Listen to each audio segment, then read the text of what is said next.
Hello, everyone. I'm Ashley Meadows, lead programmer for Planet Word. Welcome to Language and Wine with Esther Mobley and Nadine Brown. Language and is a series that explores the intersection of language and any discipline that you can imagine. The words we use shift, change, and evolve with individual fields as knowledge grows and culture shifts. This series is made possible with generous support of the Jack Joseph and Morton Mandel Foundation, and with the support of our members. If you are already a member, thank you very much. We would also love to connect with you and welcome you to future Planet Word programs. Visit our website to sign up for our newsletter or view upcoming events. Tonight's program will explore how the language we use to describe wine perpetuates its diversity problem. Wine Speak often assumes experience with Western European culture and vocabulary. How can we shift the language of wine to be more inclusive for both wine professionals and drinkers? So we invite you to enjoy a glass of wine or other preferred beverage for an open-ended tasting exercise during the program. Now it's my pleasure to introduce our speakers. Esther Mobley is the wine critic at the San Francisco Chronicle. She joined the paper in 2015 to cover California wine, beer, and spirits, a beat that has included reporting on California wildfires, reviewing local bars, profiling undocumented vineyard workers, and analyzing the movements of California's $40 billion wine industry. She publishes a weekly email newsletter called Drinking with Esther. Previously, she was an assistant editor at Wine Spectator magazine in New York and has worked harvests and wineries at Napa Valley in Argentina. Nadine Brown is a sommelier, wine consultant, and connector. She was born and raised in Jamaica and Puerto Rico and immigrated to the US to pursue a degree in social work.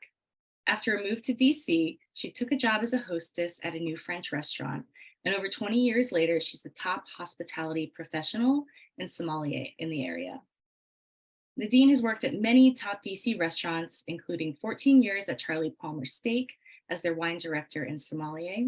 She's a two-time winner of the Rammy's Wine Program of the Year for the region. Nadine is also a proud board member of the Restaurant Association of Metropolitan DC and the Eurasian Project, a nonprofit working towards a more equitable wine industry. Please join me in welcoming Esther and Nadine. Thank you. Hello, welcome. Thanks, Ashley. Hi, everyone. So great to be here. So I thought we would start off with a little open-ended wine tasting exercise. If you all at home have a glass of wine or other beverage of your choice, I invite you to take a sip and share any descriptions or thoughts and observations in the chat with us. I hope everyone's doing this at home right now. Such a great exercise, always. So we'll go ahead and dive in. This program was inspired by an article that Esther wrote for the Chronicle in 2020 titled "Wine's Diversity Issue Starts with the Way We Talk About Wine." Esther, could you share an overview of what you wrote and what spurred you to write this piece? Yes. So this was a piece I wrote in the summer of 2020 when there were a lot of conversations happening, it seemed like nationwide, about race, inclusion, culture, and it seemed like every little corner of America was reckoning with how barriers maybe it had erected without, in some cases, realizing it. So the wine industry was, and I'm glad some of you aren't spitting, the wine industry in America and in California, which I cover, in the summer of 2020 was also doing a lot of this. And suddenly, in the wake of the Black Lives Matter movement reaching a kind of new timber that summer, there were a lot of efforts to make wine education more equitable. So I wrote a story about some kind of local California efforts to expand access to wine education, to welcome people of more diverse backgrounds into the wine industry and help them forge careers there. And as I was having those conversations for that story, the question of language kept coming up. And a lot of the folks who were leading some of these amazing efforts to expand wine education were thinking also just about the kind of basic building blocks of wine language and how it in many ways had perpetuated some of the barriers that existed around wine. So that's what got me thinking and what led me to write this follow-up piece about how wine language often is exclusionary and really privileges the kind of the reference points that are familiar to Western European cultures. Fabulous, thank you. And Nadine, when we chatted a few weeks ago, you had mentioned that you knew Esther's article very well and some others like it. So I wanted to give you an opportunity to share your thoughts or reactions. Yeah, I mean, brilliant article, of course, and I think it really resonated with a lot of people. It was just the right time, for the industry, for the article to come out. And it's some things, a lot of things that I, as coming from Jamaica, that I'd experienced. So it was really great. And since then it's sparked, other articles and other conversations and expanding it to a larger audience. Fabulous, thank you. The first sentence in Esther's article is, wine language is often so absurd that it's a punchline. I just love that. What are some particularly obtuse or inaccessible descriptions that either of you have come across, or how did it get so absurd that we joke at it collectively? It really has become a kind of cultural trope how obnoxious wine flavor descriptors are, I think. So, and I'm sure Nadine will back me up. Some of the most ridiculous ones are like some of the most commonly used ones. Yeah, gasoline, which one of our participants is pointing out. Like wet river stones was something I mentioned in the story. People love to talk about that. Cat pee, absolutely. Like New Zealand Sauvignon Blanc is often described as cat pee. Yeah. Pyrazines, yeah. Gooseberry. Who's actually eaten a gooseberry here? And yeah. Also like wines that have been infected with cork taint are often described as smelling like wet dog. I love that. That maybe is one a lot of people can wrap their minds around. One time I heard someone describe a wine as smelling like crushed violets. And I was like, what does that even mean? Like, what does a violet smell like if it's crushed as opposed to not crushed? Yeah. And I think a lot of the fruits, like you were saying about Western culture, a lot of the fruits that are indigenous to those countries that you just don't, that are not universally known. I would almost say pencil shavings might be more universally known than gooseberries or quince or, other marzipan, figs, a lot of things that I really searched out, when I started in wine, because I didn't know, what they smelled like. Yeah, and one thing that I pointed out in the article I wrote in 2020 that continues to bug me is like so many flavors that are commonly bandied about, like in wine reviews, are so specific not only to maybe like Western Europe, but also to like fine dining culture. Like you wouldn't just find these things walking down the street. You'd have to go to some very fancy restaurants. So one thing that I see some critics use a lot is pas de fruits, which is like a little fruit jelly candy. And okay, like you have to really have like gone to some high-end Michelin starred restaurants, I think, to have a deep understanding of what that tastes like. Yeah. Someone, not to someone wrote that they used the phrase that it smelled like pressed hair to describe a full red wine, and that's a really specific, a very really specific smell that brings up a lot of memories, for a lot of people, and just that alone is inclusive, right? Even just adding that to the dialogue includes people. Yeah, just that line alone. Yeah. Yeah, sous bois, forest floor, which I love the idea of it. And I think we all probably know what it's like to like walk through a dense forest. But putting it in French does just make it slightly more obnoxious, I think. Yeah. Well, language and wine is really important, right? I mean, it is what connect us. And I think, using those words do come from, um, just needing a way to express wine. It's sometimes it's hard, it's a sensation more than a taste, and wine is subjective as well, really subjective. So I'm working with a client right now who wants wine descriptions on every wine on the list, and it is hard, not to use the same words over and over, and to, be creative about it, partly because it can be so subjective. So I've, started talking a lot about texture, and I think, something that's really important in wine, and something I think we should talk about more with wine, because that's also how people experience wine. So I think including texture into that language, with the fruits and all the lofty stuff, can really help people to understand wine speak. That's such a great point. I often think like if I'm thinking, what do I want to drink? If I were choosing a wine off a menu in a restaurant, like I'm usually not like, I really want a wine with notes of peach and green almond skin. I'm more like, I want a light-bodied wine, or I want a full-bodied wine. I want a crisp, refreshing wine, or I want like a big, dense wine that's going to pair with my meal, right?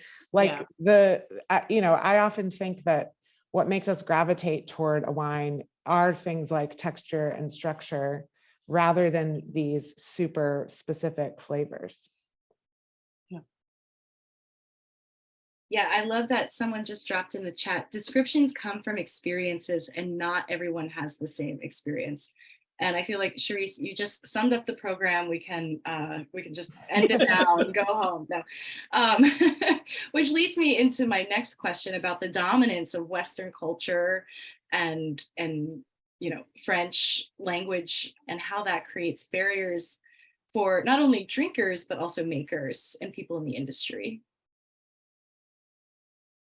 Yeah, Nadine, I'm curious, as a somm, you're kind of put through all these educational things you have to do. Yeah. And does it feel like you have to master like the specific set of European flavor descriptors to kind of succeed in the realm?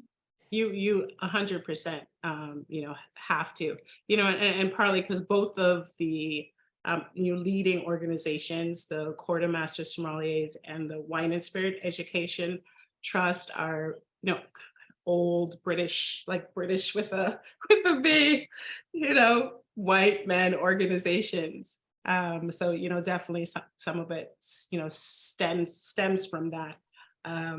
And then I think just tradition, how language changes over time. Yeah. Yeah, and it's so interesting, like we learn, I'm not a somm, but I still feel like I kind of internalized a lot of the education that's kind of like the standard American wine education. Yeah. And there are so many things, like we're taught to associate certain types of Sauvignon Blanc with the flavor of gooseberry. We're taught to associate Pinot Noir with mushrooms, if it's from Burgundy. And it can be hard, I think, once you've like learned about wine according to these systems, to break free of that. But what if the original reference points just had been other things? Like one writer I've quoted in stories before is named Miguel de Leon, a somm in New York, who talks about how wines from his initial reference points for a wine might be things like tamarind and jackfruit, which you're not going to see in any like standard wine education book that I've ever seen.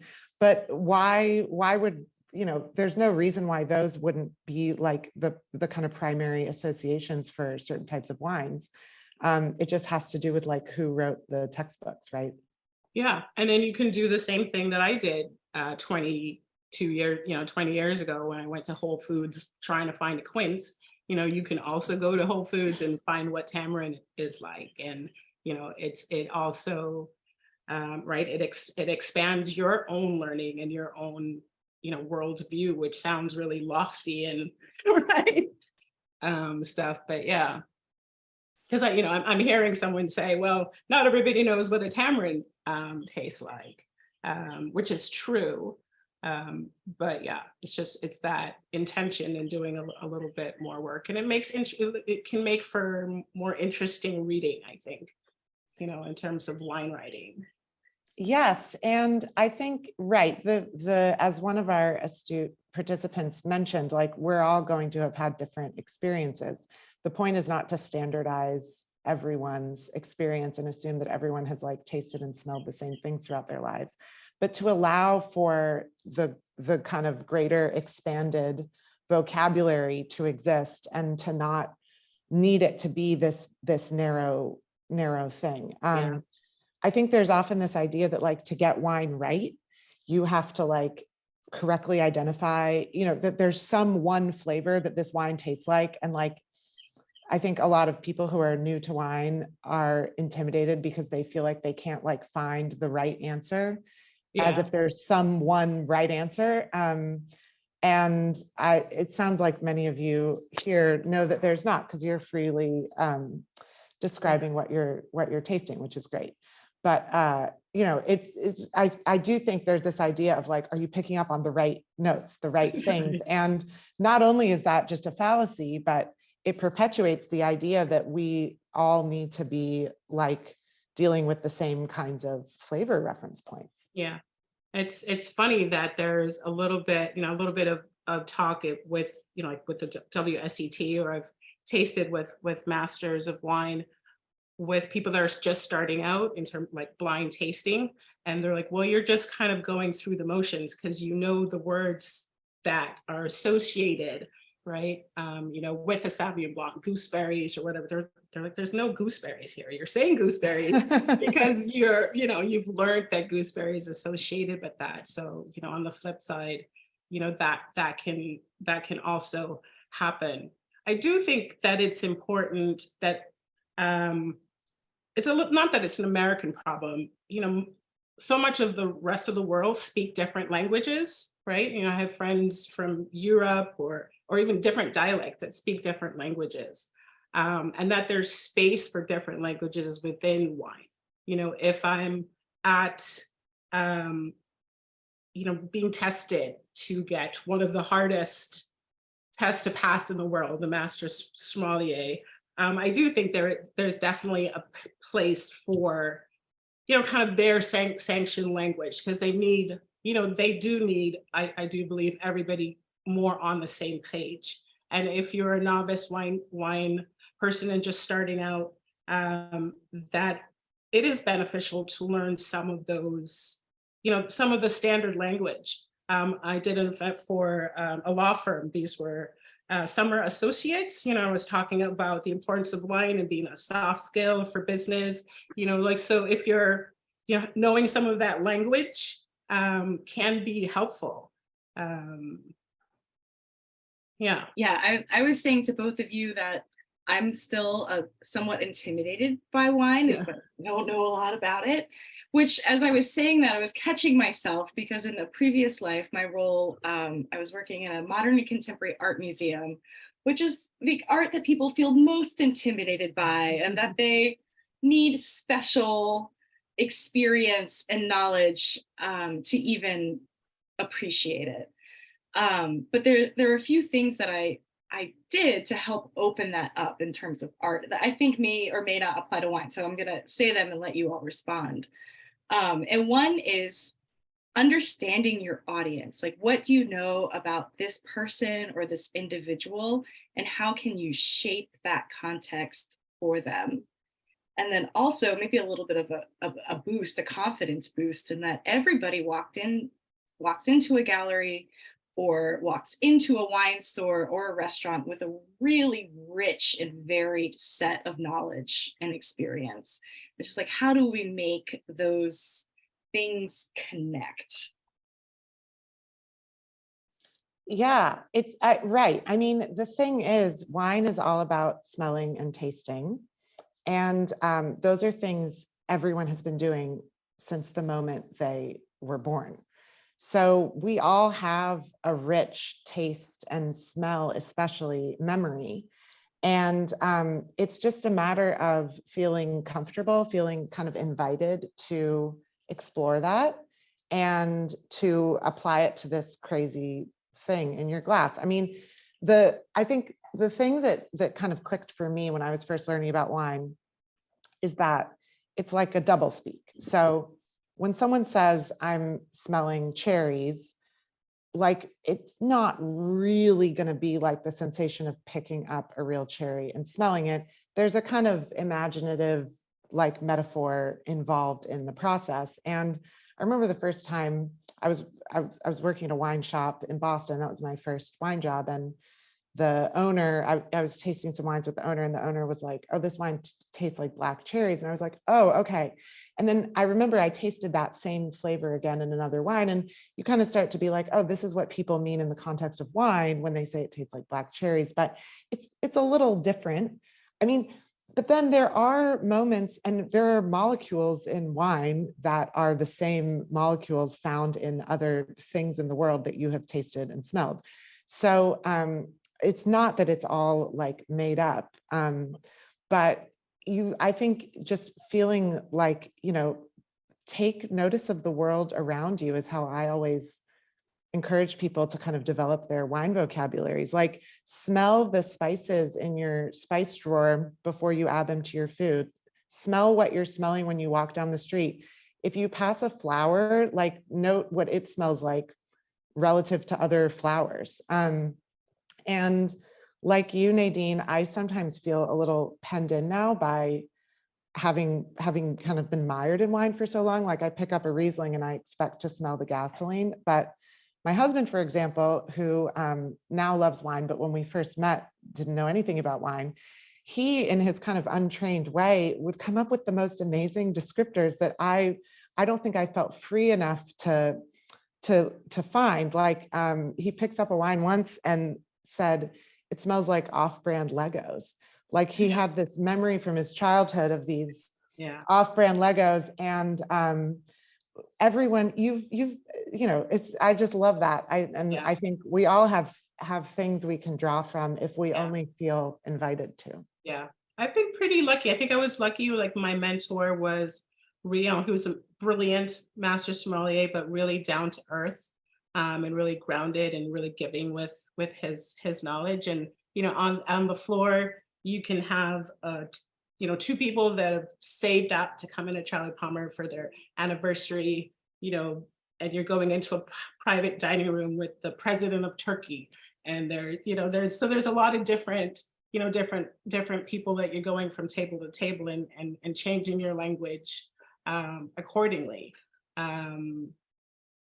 which is fun, and using, back to the press here, using things that are, I'd use things from pop culture, like a blousy Chardonnay, comparing it to Marilyn Monroe or someone a glamorous, and it can also, it helps to put people at ease, kind of when I'm at the table, and they get more comfortable, just talking about, about using whatever words that they're using, right? Like, you go to France or you go anywhere and you try and France is probably not a great example. I definitely tried to speak French and they're like, no, just do the English, just speak English. But you can tell, especially if you're a wine professional, if someone says a sweet wine and that's not technically the correct term, like you wouldn't in a testing, but what they mean, and not be like, what are you talking about? Like, you know what they mean when they say a sweet wine. They want something, smooth, something round, probably something not tannic. Um, so just being accommodating and meeting people where they're at, because they're speaking, it's not a broken language, but yeah. Yeah. And we have talked a little bit about, kind of touched on this, but I want to dive into thinking about poetic language, comparisons and metaphors. Where is poetic language helpful? Where is it not? And I would love if you had any memorable descriptions. Nadine, you shared one with me just before the program started that I want you to say again out loud. Yeah. I mean, I sometimes I went back on my my Instagram writing, where I feel like I have more liberty to use more poetic language, and it's really resonated with people there. I mean, I've used everything from baby toes, not that baby toes really smell like anything, but it was more, back to wine sometimes is more, there's not the right word, right? It was just very comforting, and trying to describe the other things of wine.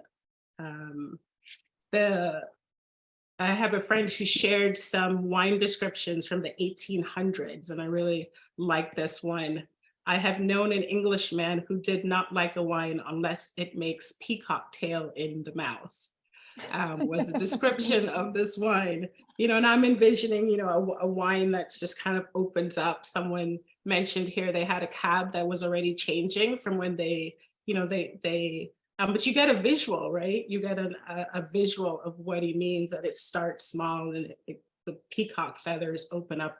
What a great way to describe a wine, right? And I think that it describes the sensation, possibly the texture a little bit. I'm trying to think of how I would say that in wine speak. The mousse, I'd probably say something about the mousse, growing on your palate, where people are like, what is the mousse? But it is kind of the same, can be the same thing. Yeah, I think it is. The idea of making language more accessible it shouldn't be to dumb it down or to make it less precise. And I think a lot of it just has to do with the kind of place you're coming from when you're speaking or writing about it. Are you throwing around terms with no context, kind of expecting everyone to understand them, like pas de fouille or sous bois? Or are you making it clear from context what those things mean so that anyone could kind of pick up on it? And then something like that peacock feather is something that doesn't assume any meaningful prior knowledge, Yeah.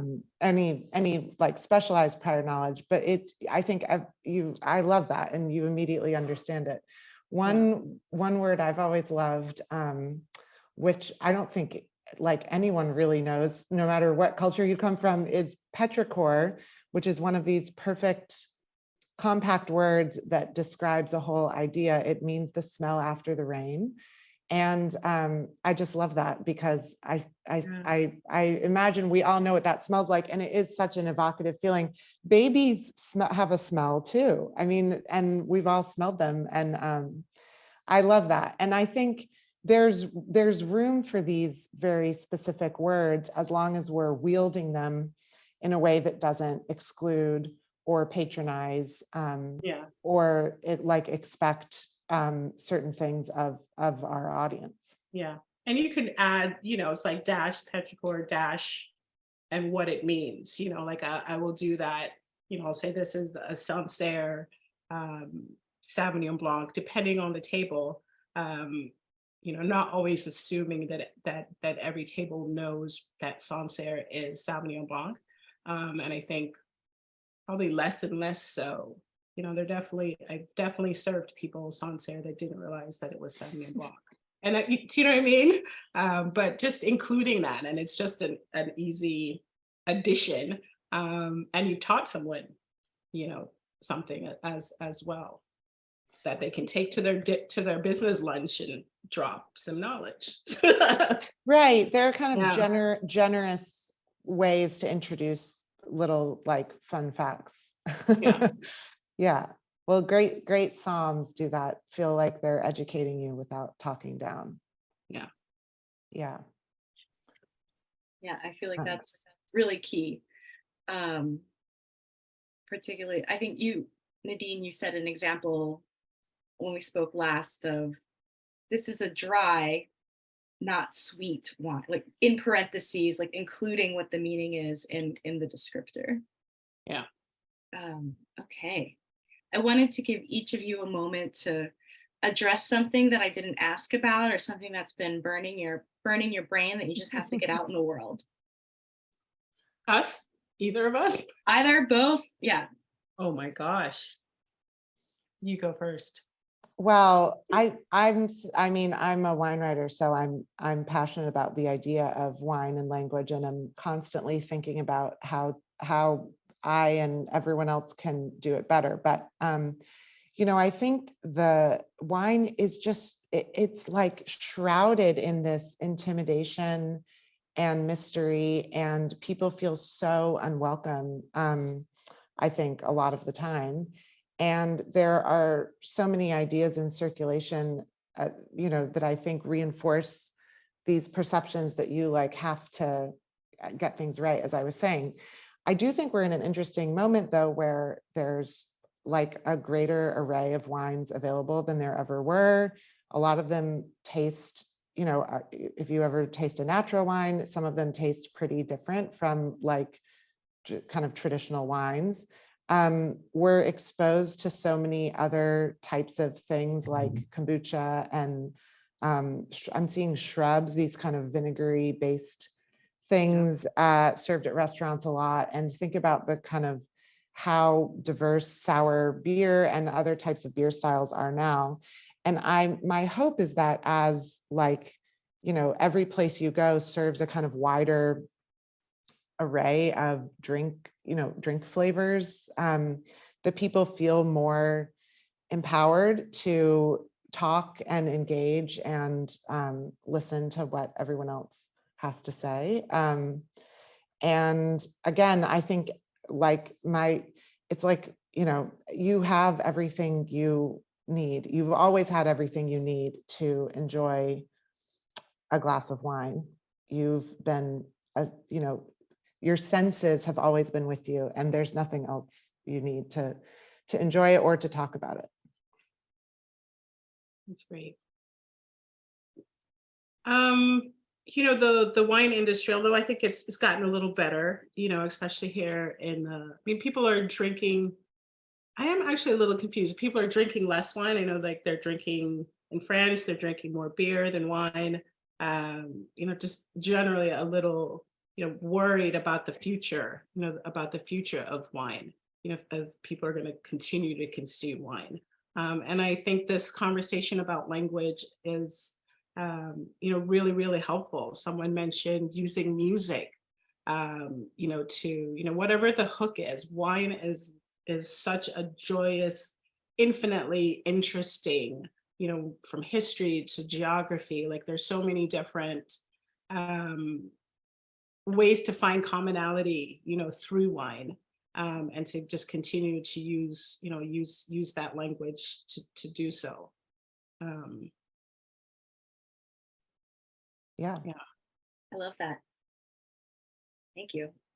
All I love right. it too. One thing I'll add too, one word that gets used a lot that I don't like is people talk about wines having exotic flavors.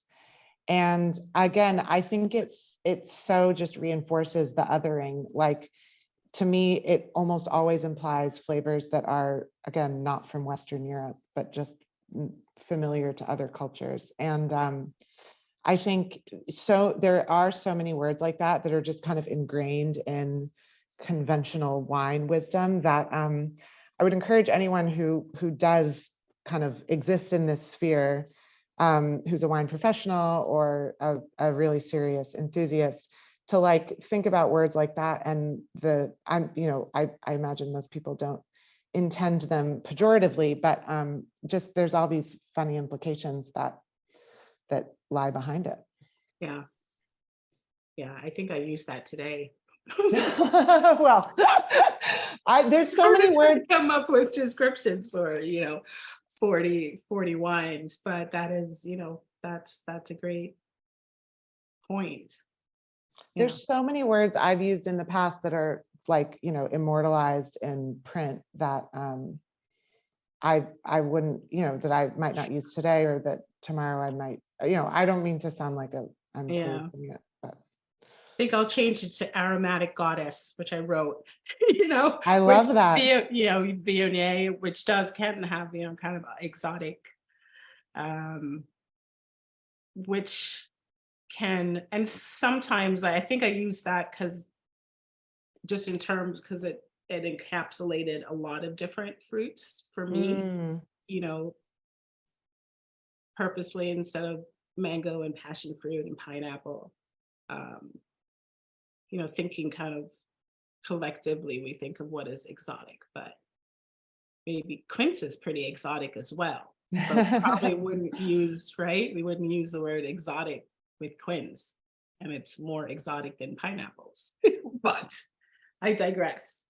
Yeah. Well, coming up with 40 wine descriptors all at once is a big task. Big task, yeah. But I do use, I mean, I said pairs great with a date night, or, with brunch all day, so I do have kind of fun, fun descriptors like that. I used, it wasn't a great, I was doing a tasting. It was probably like a $6 Malbec. It was not very good. I was like, this smells like IKEA furniture. Everyone was like, it does. I was like, that particle board, that IKEA furniture, because it just wasn't great, probably just not great wood, or what, who knows. But that's what it smelled like to me. And, everyone definitely related to that more than brambly. Brambly, that's another one that's really specific. Yeah, A but very everyone, specific term. right, but everyone knows what IKEA, is that IKEA Yeah. smell. So funny. You can smell it right now, can't you? Yeah. Something it's funny, as I was tasting this Chardonnay I have, like it smelled to me almost like dryer sheets, like, the kind of laundry when you just take it out of the dryer. That's faded a little bit now, but Yeah. We have a few really excellent questions. There's one from Allie. Have either or both of you noticed changes or trends in descriptors for wine over time? For example, are there linguistic trends that have gone in and out of style over the years to describe certain wines? I think so. So like right now, as there's kind of a growing interest, I think, in natural wines, there's certain terms that I think have sprung up that are kind of specific to it. One example is glue, which is onomatopoeia, but it's meant to signify it's a wine that's like, you just throw it back, not serious, simple, just there you go.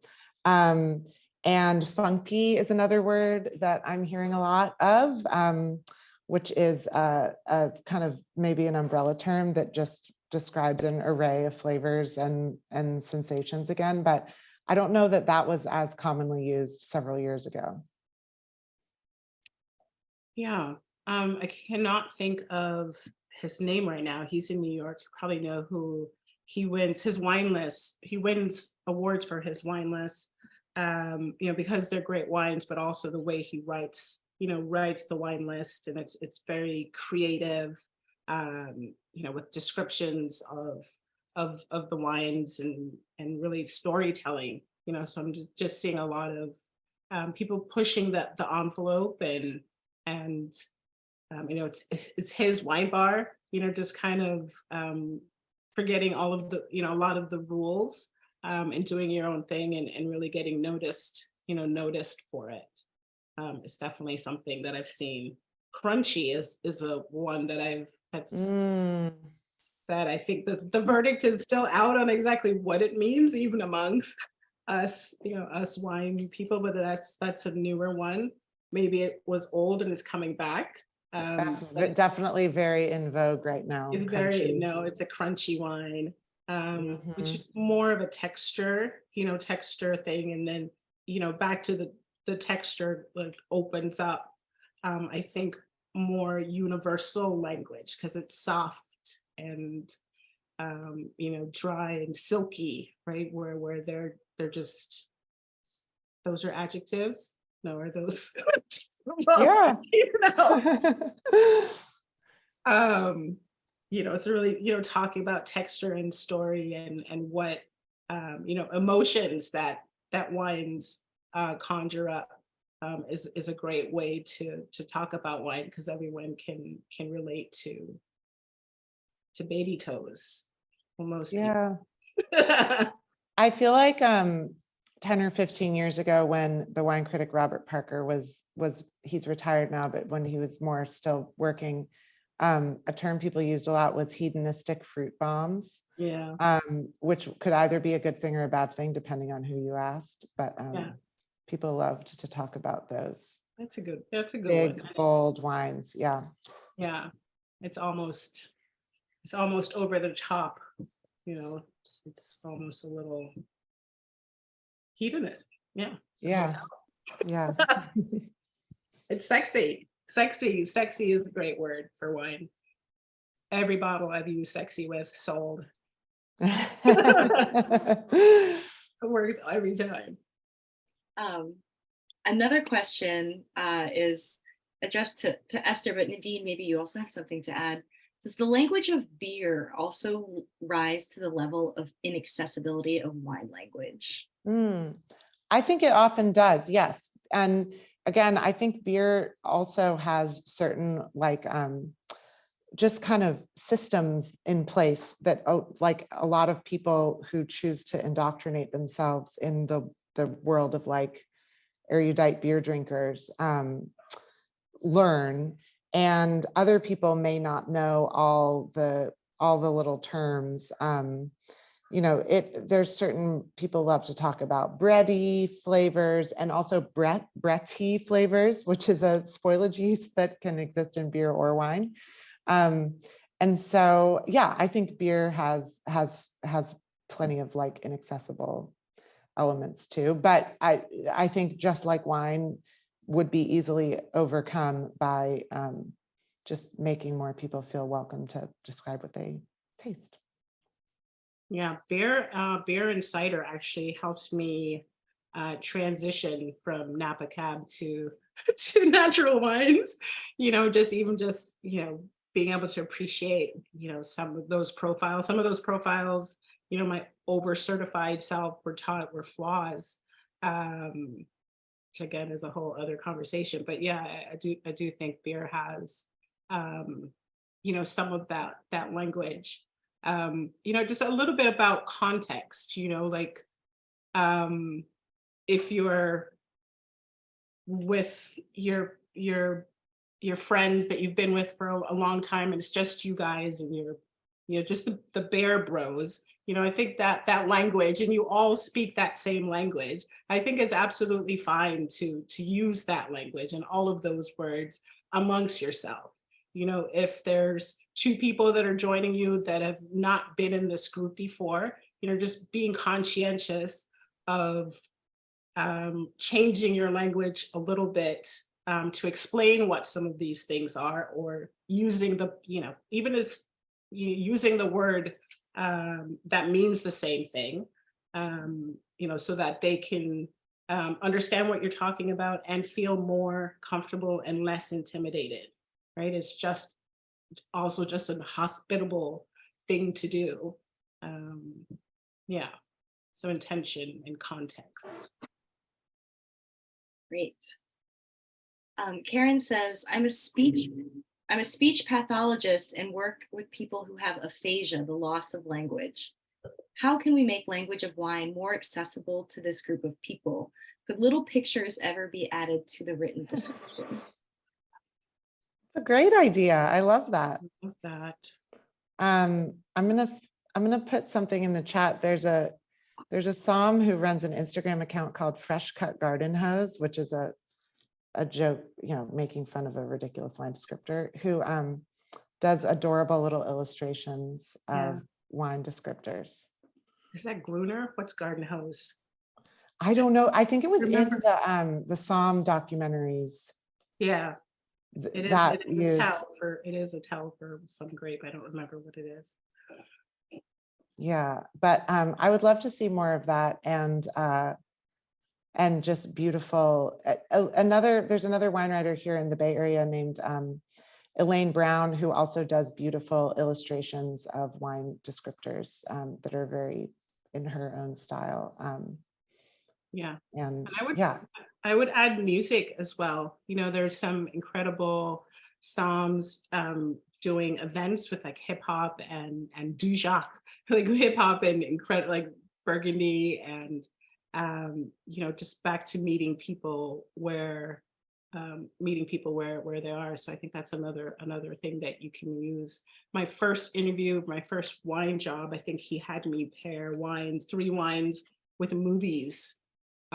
It's not what I'd studied. I've gotten all prepared for it. He was like, pick a wine and pair it with a movie. But it, was a great exercise to think about just a different way of thinking about wine, right? Yeah, and while we're thinking about visuals, we have another question. We haven't talked much about describing how wine looks. Any pointers about visualizing wine? well, this is another interesting thing where, again, I think if you take wine courses, they'll train you on the difference between like ruby and garnet. And those can be tough for people. But like the way a wine looks can give you so many clues about it. So this is a Chardonnay that is now 7 years old.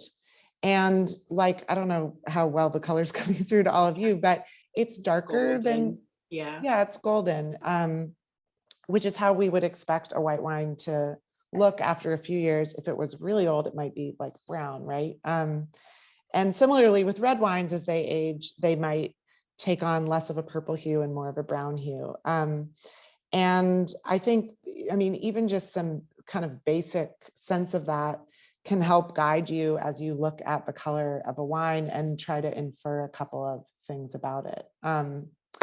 But yeah, Nadine, what do you think about how people talk about the appearance of a wine? Yeah, it can be, and it can be really specific. I think one of the drawbacks of, I remember taking a WSET test and I was marked down because I didn't use like the right combination of colors. It was like green, yellow, but should have been green, silver. Like really, really, really nitpicking. But back to the joy of the study of wine, and it's like you said, you can learn a lot from from the color, and I think color is also probably more universal than truffles, right? Or yeah. Yeah, but I always try to observe, is the wine kind of opaque or is it translucent? Is it light colored or dark colored? I think you've probably seen a red wine that's so light you can just see through it and is more like cherry red, and as opposed to a really dark, dense looking kind of deep purple wine. I'm guessing your Tanat. Yes. Falls into that. This one is, but it is, light's not great. This is a Tanat from not Uruguay. I've been enjoying Tanats from Uruguay, but this one is from Bolivia, and it's a really thick tannic grape that throws a lot of color. This one is done in really high elevation, 2,000 meters. I didn't look it up. Someone can put what 2,000 meters is in feet. So it's a little lighter in color than normal. So back to what you were saying about that information, it's like putting a puzzle together. Like it's supposed to be dark and really rich. I'm like, oh, but it's really, really high up. That's why it's, that's why it's a little lighter. I think when those light bulbs and those wine connections start coming together for people, it really helps with that intimidation that you were talking about, and helps you find your particular your particular interest in the wines. It could be the climate, it could be, all my ADHD brain loves all the things all at once about wine. But yeah. Yeah, well, that's cool. It's an unconventional to not. Yeah, but yeah, I think definitely let's enjoy the visual aspect of a wine and don't overlook that when you're having a glass. Right. Food. We didn't talk a lot about food. A lot, and not that there's really much with the language of food, but it's back to meeting people where they are and what they're familiar with. I talk a lot about I've been really lucky to have some of the best food, back truffles and foie gras and all of that, but that's not what I eat like on a Tuesday.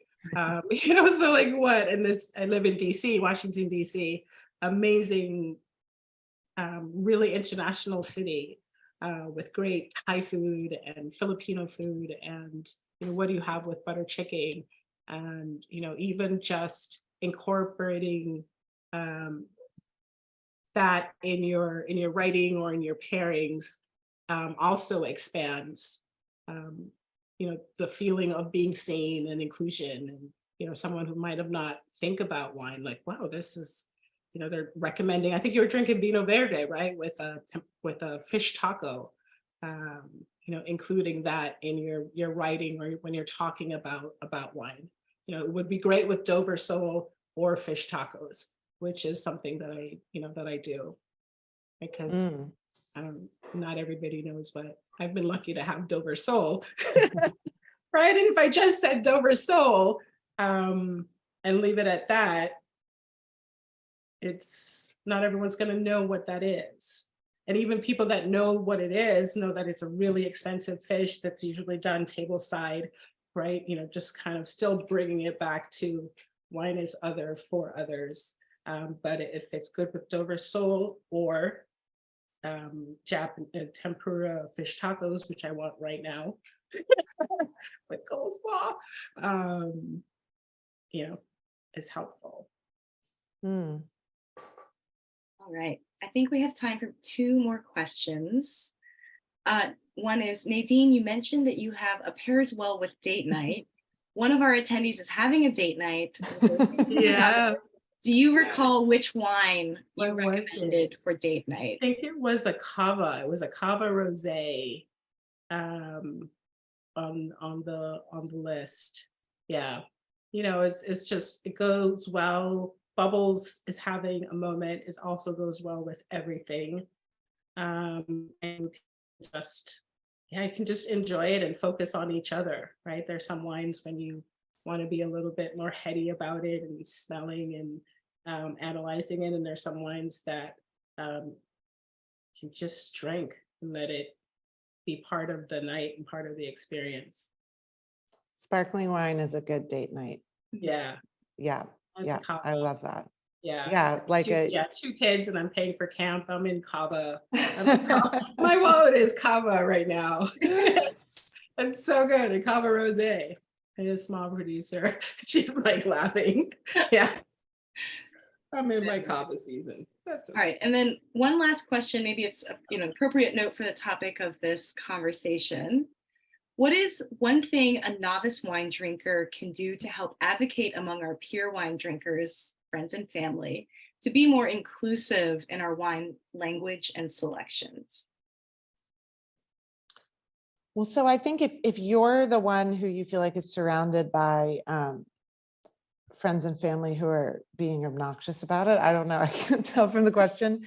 I would say one thing is just to kind of boldly express what you are experiencing. Like, to me, I think you're letting the snobs win if you don't if you remain intimidated. But I think if like if you kind of offer what you're experiencing, smelling, tasting, seeing, that can be such a good way to just kind of relax the dynamic and hopefully puts people a little bit off, disarms them a little bit if they're trying to come in with like very sophisticated sounding wine knowledge, which probably isn't that sophisticated anyway.